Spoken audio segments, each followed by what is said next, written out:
Imagine logging into your Sunday online service, and by the next sunrise, your pastor is gone. His phone disconnected, church pages deleted, worship channels wiped out overnight. The charge? Illegal use of information networks. This is not a movie, it's happening right now in China.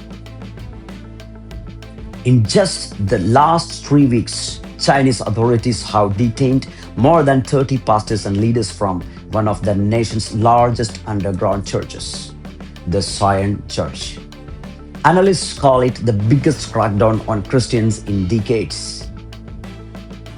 Over the weekend of October 10th and 11th, police launched simultaneous raids across Beijing, Shanghai, Zhejiang, Guangxi, and Shandong.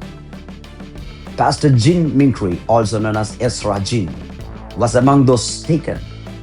He led thousands in house gatherings and online worship services that reached believers across more than 40 cities. Now he faces up to 7 years in prison under China's cybercrime laws, accused of using online platforms for unauthorized religious activity. According to BBC, Reuters, and the Financial Express, this is part of a larger campaign called the Sinicization of Religion, an effort to bring all faiths under government supervision and align them with the party ideology. During the COVID pandemic, Zion Church became a symbol of their faith's resilience, live streaming sermons, praying online, and forming digital fellowships. But now, those same gatherings are being treated as crimes. BBC reports that homes have been raided, phones seized, and congregants interrogated for attending unregistered services. Human Rights Watch call it a coordination attempt to silence independent expressions of faith. US and European officials have condemned the arrest, urging Beijing to release the detainees immediately.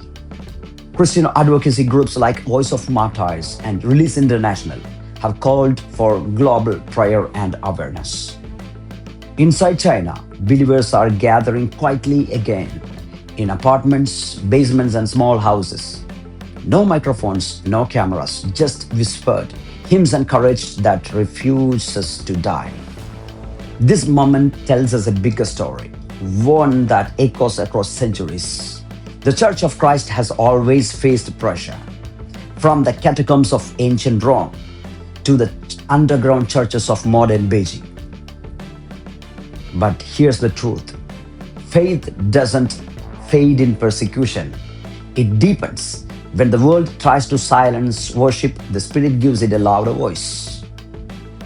Let's not scroll past these headlines. Let's carry them to prayer. Let's speak for those who cannot. And let's remember this eternal promise: I will build my church, and the gates of hell shall not prevail against it. Governments may close buildings, but they cannot close believing hearts. The light still shines, even behind locked doors, and that light is Christ.